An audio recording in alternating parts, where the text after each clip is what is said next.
What else has Wes Craven done? So much, right? I just did a Scream crossword. movies, Scream, that's what it was. I was like, what was Wes Craven? Because it was Scream by blank Craven. And I was like, oh, Wes Craven, because like there's only one person with the last name Craven. Anyway, now I'm getting off topic talking about my daily crossword. Anyway. I'm just going to say for the listening audience, my eyes just rolled out of my head. Blank Craven. It would... Could have been... Charlie Craven. Yeah, that guy. Whoever that is. Perfect name for a horror movie director ever.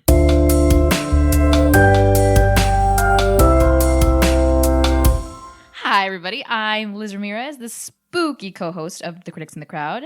I am an actress, producer, movie fan, and scaredy cat scary movie enthusiast. Hi, I'm Steele Philippek, the co-host, co-producer, co-whatever on this podcast. I also write, produce, make movies, make transmedia, make multimedia. And today, we are going to talk about the film that launched 1,000 sequels. Saw, the 2004 horror film that introduced the world to Jigsaw the Puppet and untold numbers of traps.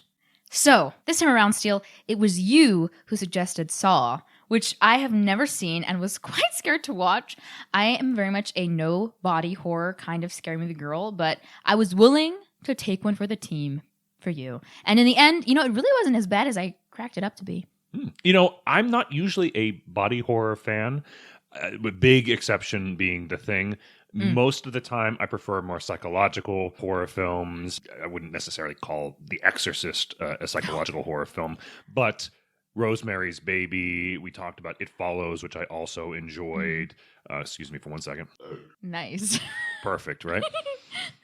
So I remember watching this film for the first time with my then girlfriend back when it first came out, and she told me, hey, there's a twist, you're never going to get it. And I guessed it within the first 2 minutes because she told me there was a twist. And she was furious with me. We were just talking about this. Don't tell me that there's a twist in the film. You tell me there's a twist in The Sixth Sense and Bruce Willis gets shot. I'm like, oh, he's dead throughout the movie. Yeah, because you told me there was a twist. Yeah, don't tell me there's a twist. I'm going to find it. My only previous experience with Saw, or really the character Jigsaw, for that matter, was in Scary Movie Part 4, the Scary Movie spoof series. I must say, I was a huge fan of those as a kid, and I can't say that they hold up now, but I think Scary Movie 2 is the best one ever. It is my favorite. Thank you. Future Critics in the Crowd film. There is a huge divide on that one. I'm ready. Did you see any of the sequels or any of the series, or this is really the first time you ever experienced this? First time experiencing it. I've seen all of the movie cover, like the DVD covers, the one with the fingernails. Yeah. Oh, that one. Oh, this past Halloween, seeing all that, I was like, no, please, I can't do this. I'm sorry, what was it like? Was it, no, please, I can't do it. I can't. Just like that. But had you seen any of the later installments? I've seen a couple, kind of randomly dropped. Kind of weirdly, I've seen a lot of these style of films. I've seen every Scream movie. I've seen, I'd say 80% of the Friday the 13th movies. There are so many of them. Yeah. I've seen a huge chunk. I think actually I've seen all but one of the Nightmare on Elm Street films. So these kind of things exist in the ether for me, and I'll give it a shot because it's also, they don't really scare me all that much, so I can have it in the background while I'm doing the dishes. Like, oh, that's interesting. That's it. Actually, speaking about background, I watched for the first time Friday the 13th. I watched it in the laundromat of my Cokesbury apartment at Oklahoma City University, and it was during Halloween. It was like Hollow weekend or whatever, and I was, a loser doing laundry. Maybe it was a near Halloween, and it was playing on the TV there, and I was like, it was at nighttime too, and it was kind of empty in the place. I was like, this is kind of scary. I don't know if I definitely felt like one of those teens, I was about to die. I did enjoy that. I have seen A Nightmare on Elm Street, or The Nightmare. Is it The Nightmare? A Nightmare on Elm Street. A Nightmare on Elm Street. Directed by who? By Wes Craven, the master. Oh. Well, him and George Romero and John Carpenter. And there are lots of that. The stats. So, the stats. Saw was released in 2004. Critics gave this about 50% on Rotten Tomato currently. The crowd is much more forgiving at 85%. From Rotten Tomatoes, the critics' kind of summation is as, quote, Saw ensnares audiences with a deceptively clever plot and a myriad of memorable, nasty set pieces, but its lofty ambitions are undercut by a nihilistic streak that feels more mean than profound. Maybe, maybe not. $1.2 million budget, $102 million box office, plus untold number of DVD sales, rentals, and all of that jazz, including many, many, many sequels. Many, many sequels. Funny enough, I'm scared of horror, but I really want to be in horror movies. I think it'd be so fun. You would be a good final girl, you know. Thank you. I would love to be a scream queen anyway. Or maybe the sexually promiscuous sex great. bot who gets knifed in the first 10 minutes. Great. Mhm. But that's more like Drew Barrymore, you know, in Scream. Mm-hmm. Well, maybe you don't know because it was before your time. That was the big twist. Yeah, for Scream. I heard that. That nobody had any clue that she was going to get filleted right off the bat. Right. They came for her. Yes, it came for her. She was only on set for a couple days. Wow. And it was kind of followed through with the rest of the films where you have that surprise opening death, that surprise opening kill, or maybe not so surprised because you're looking for it at that point. Right. I actually have never seen Scream. Is that bad? Every episode, audience. Every episode, there is a film that this isn't Un Chien Andalou or the Discreet Charm of the Bourgeoisie or Mon Oncle. Scream. Yeah. No, I've never seen Scream because I was too scared to see Scream. Scream is a really good film. I'll watch it. The sequels vary. I find that when they started doing the requels, Scream 5 and Scream 6, it kind of got a lot of its mojo back. One does have to really buy into the slasher films. I'm not typically a slasher guy, but I feel that the aesthetic of Scream kind of sells it. Well, I kind of like straight away, like even later in my life. Well, okay, so the only way I know Scream is because of Scary Movie. Literally, my only introduction to scary movies is Scary Movie, the spoof series. But I kind of strayed away from it because people started getting really weird with the like the horror movie figures. Like there'd be like guys on TikTok with like the Scream mask and like not wearing a shirt, and I was like, y'all are freaky. I can't do this. So maybe that's why I was like, I'm fine not watching it. Maybe you're just scared of six packs. Maybe that must be it. We're talking about Scream. Let's get back to Saw. Yeah, another classic movie. Initial thoughts. So, any initial pre-existing thoughts about the piece? This is the first time you've seen it. Yeah, I really didn't know too much except for, the little guy with the red cheeks and the bob. Can I say that? Yeah, you can say that. I'll bleep it out. Yeah, please bleep me. I really didn't give the movie, let alone the series, much thought and figured there had to be some merit there since it is so beloved by so many people and since they added so many sequels after. I Googled and saw that the last one to be made was back in 2023 with Saw 10. Also, there is an 11th one on the way, yet to be filmed. Well, actually, I wrote that before it's being filmed. A little birdie told me they are doing some location scouting currently. Well, I know I just said what I said, but yeah, they're in Connecticut, y'all. Okay, anyway. Perfect. This is one of those horror films, horror series, franchises that has a great concept to it. It's all about traps. Nightmare on Elm Street, it's all in your dreams. There is a really cool concept to it, and because that concept is so, I wouldn't say necessarily unique, but so spellbinding that it can continue to perpetuate itself over and over and over again. And anytime the studio needs a little bit of cash, they're like, all right, let's make another Saw movie. As you say, we're going up into Saw 11. It's like Fast and the Furious 25, Star Trek 12. I'm so very tired. So any Star Wars spin-off series, holy cow. Yeah, and they're, once again, relatively inexpensive to produce. You just need to have some cool traps, some cool ideas, some people who are going to get knifed, and you're good to go.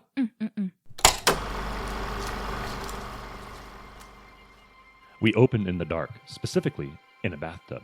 A man named Adam comes to, nearly drowning before managing to pull himself out. Kinda. His leg is chained to a lead pipe, and there are two other people in the room. The first, Dr. Lawrence Gordon.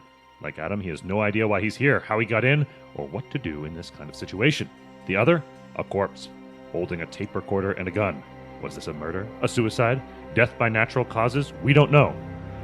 All we know is that this dank concrete room is part of some sort of macabre experiment, with Adam and Lawrence as the guinea pigs. The game begins when they both discover tapes in their pockets. Adam plays his in the dead man's recorder. No, it's not a mixtape professing undying love via samples from Taylor Swift, but an extortion. Exhortation. Yeah, I realized that. I'm reading through this like fuzzy thing.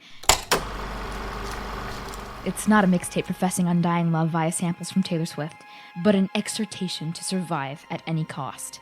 Lawrence also has his non-mixtape, but it is decidedly less upbeat. Lawrence is given direct orders to kill Adam by 6 o'clock or Larry's wife and daughter will die. Not good. This movie starts with a bang. Two people in a room. They're immediate stakes, immediate, if not like scary horror. Mm-hmm. You know, they are in this, no idea why they're there.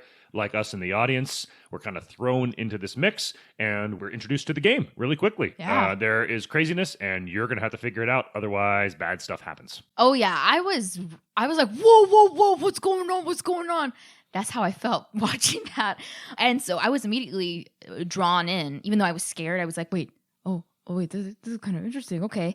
And so I was just gearing myself up for whatever was coming. And I was like, are we really going to stay in this room with these two guys like the rest of the movie? I guess that's what I thought it was about. Anyway, we'll get into that. No, but I think that the film makes that work, that we're in this room or various other small rooms for most of the film. The budget is tight. And it really has this sense of claustrophobia, and we can't get out. We can't do what we got to do. I love that Carrie Elwes, however you pronounce his last name. I've heard both ways. I do Elwes, but yeah, whatever. Okay. Carrie there. Carrie. I love that he shows up. Anytime that he shows up, I'm happy to see him. And he sells both indignancy and fear and kind of a knowing sensation that, yeah, he's here for a reason, and we're about to find out why he's here. At last, a stroke of luck. No, not good luck or bad luck, just luck. A clue leads the men to find a pair of hacksaws in the nearby toilet. I almost said potty because I have 2 toddlers under my care. Sawing through the chains doesn't work. In fact, Adam rather inelegantly sees his own hacksaw disintegrate. Lawrence finally pieces it together, or rather, solves the puzzle. This is the work of the Jigsaw killer. He or she, you don't want to discriminate or assume, is a serial killer with a Riddler-like tendency to craft apparati that his victims need to solve to survive. Rarely do they solve these things, however. Jigsaw is still at large. Those hacksaws weren't meant for the chains after all, but for Adam and Larry's feet. Can I just say, as a germaphobe, the digging into the toilet scene, oh my God, I was so happy I wasn't eating lunch or anything. Well, I made sure to eat like either very far beforehand or very far after because that's why I can't do body horror. I get so queasy. Yeah. And so when he dug in that toilet, I was like, yo, what's in there? I watched the making of YouTube video, of Saw. I love my making of YouTube videos, I really recommend this one. This one's very in-depth, very detailed, and I think it's really interesting, and you grow a super appreciation for this movie. But I think they talked about how whatever they put in the toilet was just like random stuff, and so the actor was like, well, the actor / writer was like, oh man, like what's in here? Like you just gotta go for it, gotta do it. Ooh, and also when the Saw came out, I was like, yo, roll credits. Saw. We have a title. Yeah, I thought he was gonna really get his foot off. Oh wait, he does. Yeah. Oh, spoiler alert. Spoiler, sorry. There's a twist, Steele. I'm with you. This is very grimy. It's gritty. It makes you feel gross right at the beginning. And a lot of things are being set up.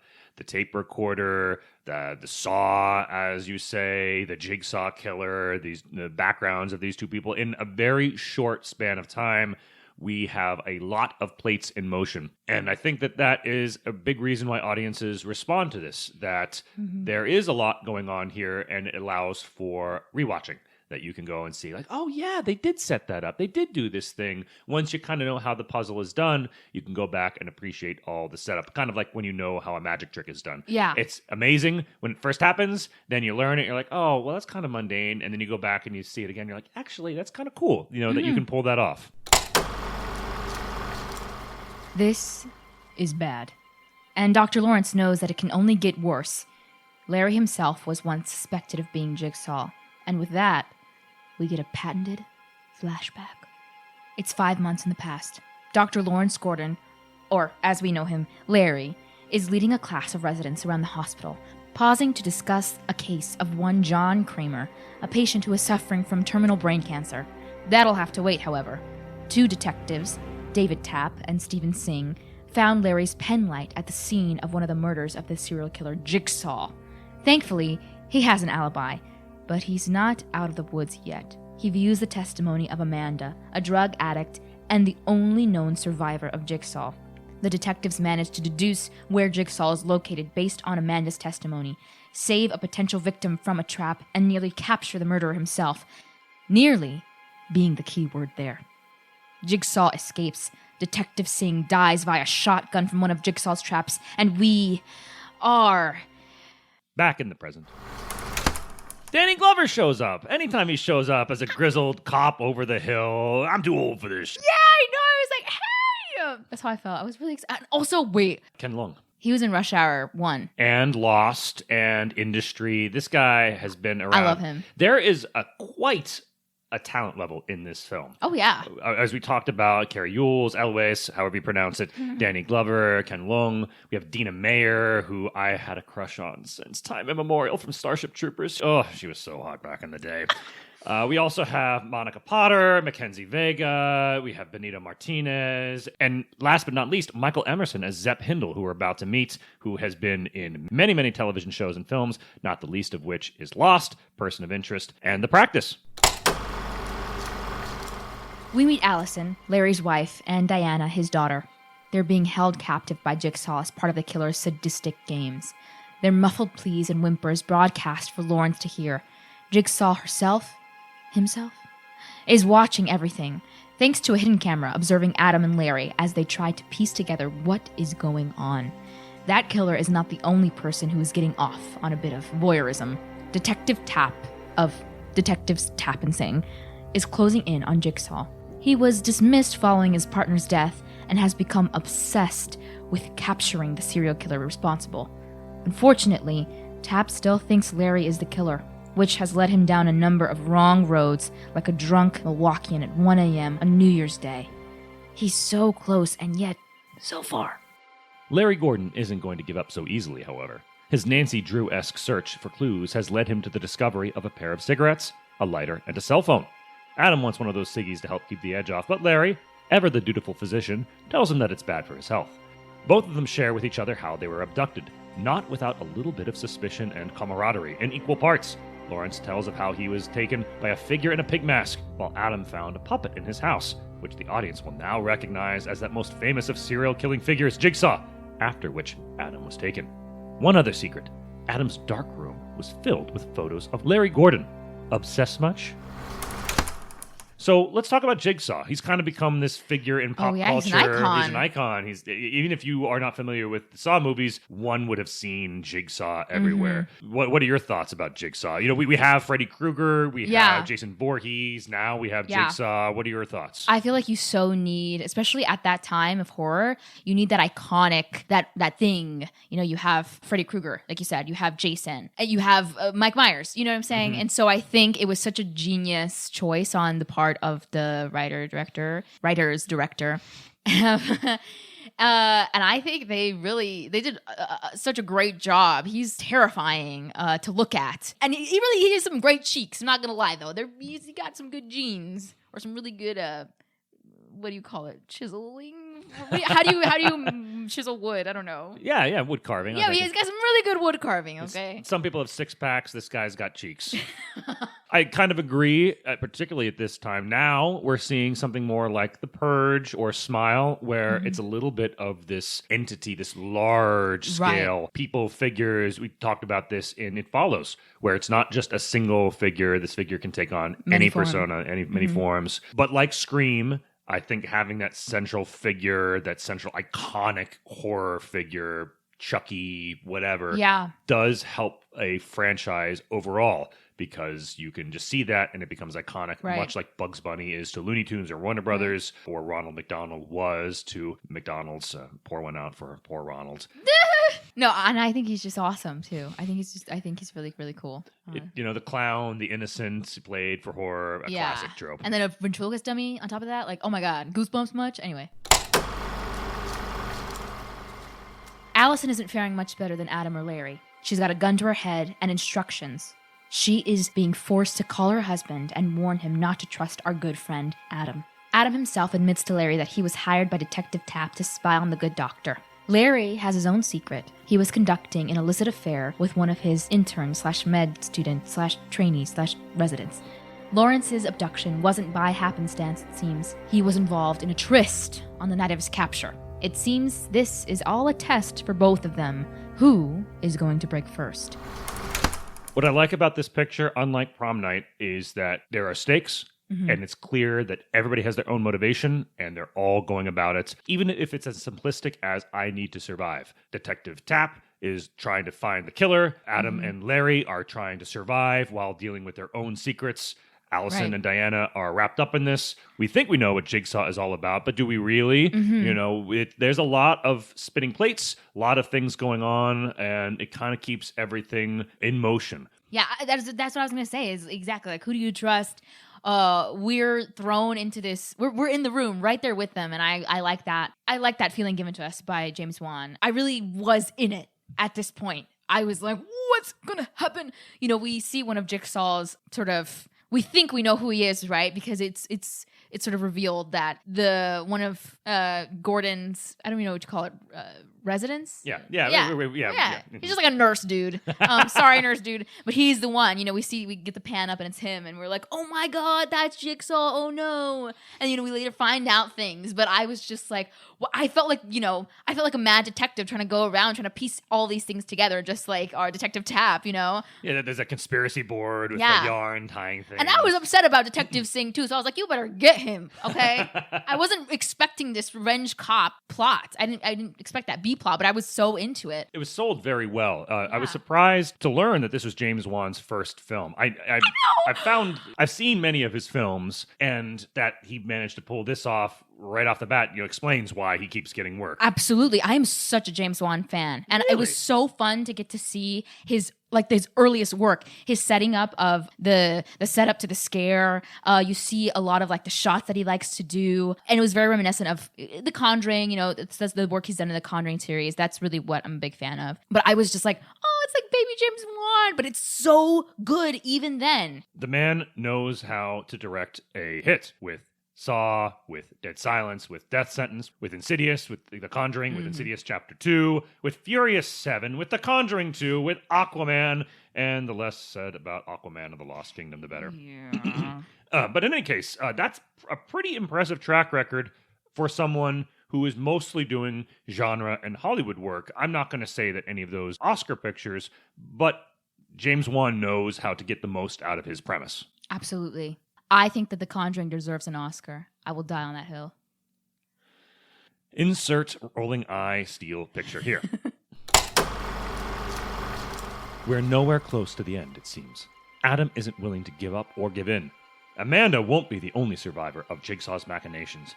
Sleuthing around more, Adam finds a photograph of Zepp Hindle, an orderly at Larry's hospital. He's Allison and Diane's captor. Jigsaw is within their reach. Well, not really, otherwise this would be a very short film. Zepp is watching, however. He was the one holding Allison and Diane captive, remember? And he's growing increasingly distraught by Adam and Larry's machinations. Like Mr. Bond, they're supposed to die. Unfortunately for him, this distraction allows Allison to free herself just before Zepp comes in to kill her and Diane. The fight gets former Detective Tapp's rear into gear. He races into their rescue, but Zepp escapes into the sewers, safe haven for young, mutated martial arts fighting tortoises and murderers alike. Zepp uses this to his advantage and kills Tapp before once more escaping into darkness. I know, it's sad to see Tapp go. He died as he lived, running through the sewers. God, Tapp. Both detectives. This Jigsaw guy, he's one step ahead at every step. So mad. Larry has had enough, however. He's been listening into the whole ordeal with his wife and daughter. They've been put through the ringer. His secret affair is out. He won't let them die. He saws off his own foot to get the revolver from the beginning of the film and shoot Adam. It seems like it's curtains for both of our leading men. But when Zepp himself enters to check in on our two captives, Adam, not dead yet, beats the tobacco juice out of the killer with the lid of a toilet tank that's been in the room the entire time. Gordon himself has defied the Reaper and crawls away in search of help. But there's one more twist. Adam, searching Zepp's body for a key, finds yet another tape. It reveals that Zepp was not Jigsaw at all, but yet another victim of that serial killer. He'd been poisoned by that murderer and set up as a patsy so that he could get an antidote for a slow-acting poison that Jigsaw had administered to the poor man. We then get our final reveal. That corpse from the beginning of the film, it was John Kramer, the terminally ill patient from Larry's flashback. He rises from his grave, seemingly having never moved over the course of the last 2 hours, and reveals himself to be the real Jigsaw. He explains that Adam's salvation has been flushed down the drain, literally, when Adam woke up. The key to his chains went bye-bye when Adam sputtered awake at the beginning of the movie. Adam tries to get Jigsaw with his gun, but it's too late. The killer exits, leaving Adam to his doom. Wow. What an ending. I know. I'm not particularly mad at this ending. I know I'm very much like an ending girl. Yes, as we talk about literally every episode. There's something wrong with the ending. I'm not mad at it. I was like, oh. But I think I would watch Saw again. I did start. I watched the first half with a roommate.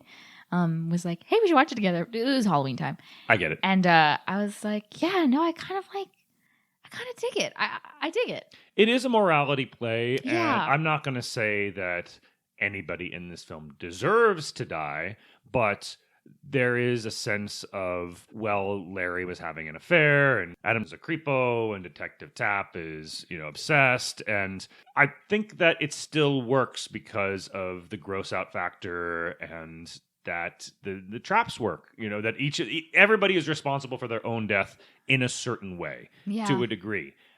Would they still be murdered if they did things differently? Who knows? Well, we'll see in future Saw movies. Oh. Trivia. Most know, but it was a shock to me that this was James Wan's first film. I am such a fan of his work, like we talked about before. The whole film was shot in 18 days with no prior rehearsal with the actors. Not having rehearsal isn't that outlandish for such a small film, but 18 days for a picture like this back in 2004, I don't think this was shot digitally. I think this was shot on film. Yeah. And they managed to pull this off. Yes, it's a small film. A big chunk of it happens in one room, actually in two different rooms. But it feels like a much bigger film than you would expect. I know that's a note of mine that I always come back to, but I was shocked when I learned that information. Yeah, absolutely. Funny enough, that was my trivia fact, but it's okay. Charlie Clouser, the voice of Billy the Puppet, was also the man who scored the Saw movies. Did you know that? I had no idea. Literally, until you mentioned that, I had no idea Isn't that was the so case. Cool? He's done it for I believe all of them. I looked that up and I was like, what? That's crazy. Also, play a little game. Yeah. The puppet's name is Billy? That's also news to me. Yeah? I thought it was Jigsaw. Maybe that comes up in later Saw films. I've only seen a handful. I know, there's so much lore later that you're like, oh. The 9-minute short film that landed the film was shot for only $5,000, which is about $8,000 in today's money. Wild what that small investment became. This happens time and time again, particularly with horror films such as Lights Out and Smile. You have a great concept. You're able to sell that horror in a short period of time, and Lights Out in literally 2.5 minutes, I believe. It can land you a much bigger picture. So any aspiring directors out there, come up with a cool concept, come up with the scares, try your hand at something cheap, and maybe you will bear some fruit. I am pretty sure I heard this from James Wan's mouth from the making of Saw, but apparently the sort of those quick edits, those camera cuts and stuff like that to different pictures, those are just stills from the film. He felt like he needed fill, and he didn't have photos and stuff, so he just took from the thing, and it was these amazing, it was such an amazing editing choice, I feel. But I'm going to watch the movie again, and I'll let you know, Steele, if that's actually something that is true. I feel like it's true. I feel like it's true. And isn't that true enough? A big chunk of this film, specifically the bathroom scenes, were shot in chronological order. I sometimes feel that's a little bit of an artistic kind of way of working, but for this picture, I can get that. You set up everything. You have these two actors who are largely just working with themselves, with a couple extra shots at the hospital and elsewhere, and they're just in it, and they're working off of each other, and their desperation, their anger, their fear is very palpable in those scenes. Mm-hmm. James Wan, the director, took no upfront salary and took percentage points instead. Very wise with this kind of movie. Man is now rolling in dough. Absolutely. And, he can do whatever he wants. Yeah. According to the DVD commentary, director James Wan said that many of the scares and moments and sequences in this film were from his childhood, from his nightmares, or from the writer, Lee Whannell. What? Mm-hmm. That, James, what's up with your mind? Well, I guess I could ask that too, because Insidious and Conjuring are so scary. But, wow. Also, they're Aussies, which is so cool. Yes, that's true. Yeah. Also, I thought it was so Lin-Manuel Miranda of Lee Whannell to put himself in the movie. But also, good on you. I would cast myself, too, if I wrote a film like that. The film went on to sell more than $70 million worth of video and DVDs. That is an astronomical amount of money for a film like this. So yeah, there is a reason to rewatch this and rewatch this and rewatch this and catch all these different ideas and thoughts and to catch all the small hints and drops that are made through it. People really like this movie. The Saw films have become the highest grossing horror franchise of all time in unadjusted dollars. That's crazy to me because you think of all the Friday the 13th films. You think of all the Nightmare on Elm Street films, all the Scream movies. I guess there are lots of Saw films. There's 11. That's like more than Harry Potter, right? Yes. So yeah, it makes sense. It's just shocking. No wonder that it continues to find purchase for old audiences and new audiences alike. Pros. I really love the twists and turns this story took. I was on the edge of my seat the whole time. You can really tell how this story shaped the horror movie blockbuster landscape of its time and why it stood out from others. This film is edited very appropriately. It could have been slack. It could have been too quick-paced. It could have felt like you were missing things. The editing was doing a lot to make sure that we were in the frames of mind of the characters. Obviously, the director and the cinematographer did a big chunk of that, but there was never a dull moment in this film. Everything was set up with deliberateness and paid off with after the fact. Absolutely. It was such an original idea, played out so well, and knowing its history now, I find it even more impressive. I have very slight complaints about the acting, but like nothing crazy, nothing major. No rehearsal, 18 days. You know what? I'm just going to give it to them because I was in it. I was right there with everybody. I thought our leads were very good. Yeah. I really enjoyed the tension that was built and they're back and forth and you're with them both at the beginning and then you begin to mistrust them and then you're with them again at the end. Right. It does a good job of making characters who are making questionable choices likable in the face of unrelenting horror. I think that the twist at the end works. Had I not been told that there was a twist, I probably wouldn't have guessed it. Who knows? But I think that it's fun without being ridiculous. I know you're a fan of M. Night Shyamalan. I am. I don't dislike his works, but sometimes it feels like the twist is in there just because there has to be a twist. This one felt like not just we need to set up a franchise, but that there was yet another game to play. It says a lot that we have had that phrase, want to play a little game, enter into our public consciousness. I also have to say props to the set design. That was incredible. Again, like what an original idea. I would compare this to Phone Booth, which is a film that came out around the same time. Very tight, very claustrophobic. The serial killer is involved, and we have this morality play playing out with these characters who are in shades of gray, and the killer escapes at the end. Wait, Phone Booth? Yeah. Wait, is that the one with Colin, where he's in the phone booth and he's like, wait. Yeah, he's in there for 90 minutes. Wait, I've seen that. I liked that movie. I gotta rewatch that. Continue. Give it a shot. It's a Joel Schumacher who people deride. I met him once. He was a very nice man, and he's made some very good films. Pour one out for him. He's passed. But that same kind of feeling is here. I think if they'd had much more of a budget, it would have felt bloated in the same way that in Reservoir Dogs, it feels very tight. We never see the bank heist. Quentin Tarantino has since said that he's glad he didn't have the money to shoot the bank heist because it's all up in the audience's imagination. A lot of that is going on here too, where we don't know a lot about Jigsaw. We just know his reputation. And instead we're put into a very small pressure cooker situation and expected to deal with it. Yeah, I think this movie was just that like perfect storm of things coming together.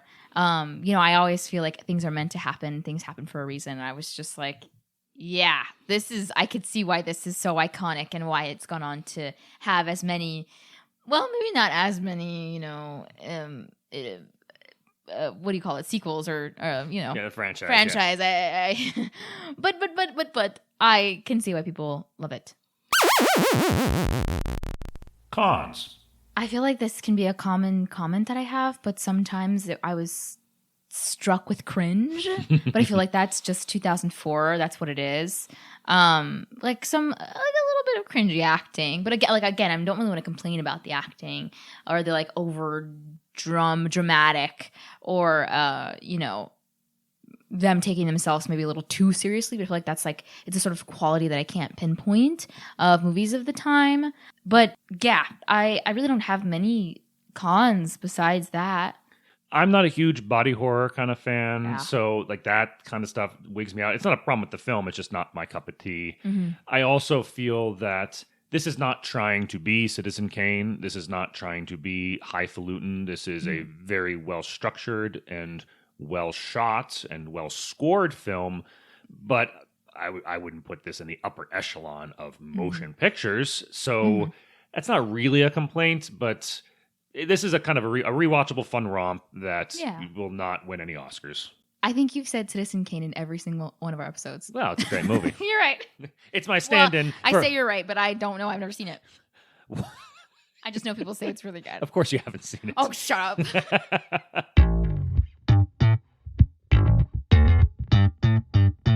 Personal opinion. I enjoyed Saw, and I'm happy to scratch it off my movie list. I'll do Citizen Kane next. It was my foray into gore or body horror. And, it really wasn't so bad. I feel like I'm sure later iterations, they get crazy. But I think the direction was amazing. James Wan does suspense so well. And it was exciting to see his young work so similar to his later work. The concept was fun to watch, interlaced with the subplot of the buddy cop getting revenge for his partner, or really not getting revenge for his partner. But I had fun. There's a concept in hockey called being too cute when you're trying to move the puck and you're doing all these fancy moves and sometimes you just need to take a shot on goal. This film was almost too cute for me with all the trips and traps and spinning plates and everything, but it didn't quite go over the mark. I felt that the runtime was appropriate. I felt that it moved. There was no slack. I will see the other films now and give them a shot. I am going to say that I think it will be hard to top this one for shock value, for first-timedness. A lot of the things in this film might seem hackneyed or trope-ish, but many of them were established by this film. In the same way that if one goes back to Halloween, all of the things that we associate with a slasher film are found in that. And while not all of them were original, they exploded into the public consciousness for the first time. So I think this film hit the exact mark that it was aiming for. A rewatchable, fun, game-laden picture that sold its concept, worked very well, and made a bungload of money. The verdict. The professionals and the audience are divided. Critics give this film a 50%, 2 stars. Audiences give it 85%, which is 3.5 stars, edging toward that 4-star quality. That's a pretty substantive difference there, Liz. Who do you think got it right here? That's tough. I am right smack dab in the middle, I suppose. So neither, then. I just maybe... Choose and perish. Oh, God. Okay, well, I wouldn't say... what was the critics' score again? 50% for critics. No, I'd give more than that. So then, but I wouldn't give as much as... But I gave 3 stars to It Follows. But I liked Saw better than It Follows. My scoring system is really off. No, okay, you know what? Our crowd is right. The crowd is right. I think I'm with you there. I think that this is definitely a crowd pleaser. I'm shocked that critics lauded Drag Me to Hell and It Follows and kind of were a little short on Saw. But that was also 2004. That's fair. That is fair. It was a different expectation, different set of expectations. But Drag Me to Hell was only a few years later, in 2007 or 2008. Right.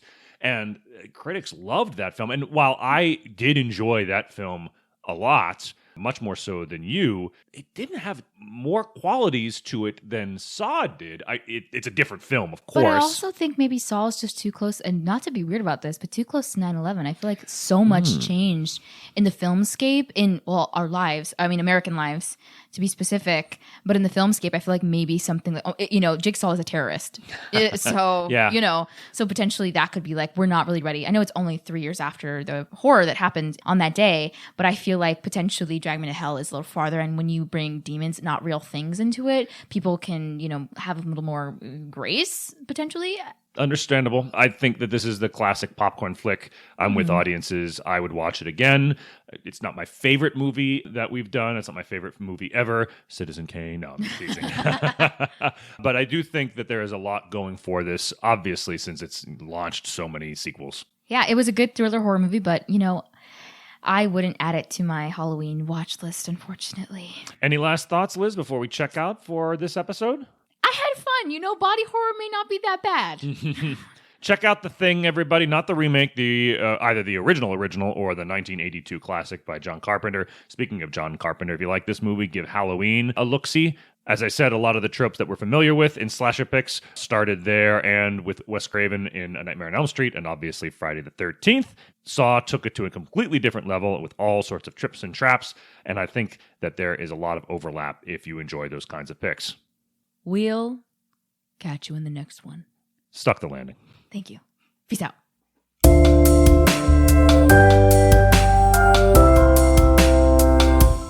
The Critics in the Crowd is hosted by Liz Ramirez and Steele Philippek. Editing and production handled by Steele. Social media by Wendy Dobkin. Logo by Aria Feliciano. Music by Joel Studler, provided by A Humble Bundle. All audio effects are sourced through freesound.org and used under the Creative Commons license. If you feel that we used a piece of audio to which you own the rights, please email helmstarmedia@gmail.com.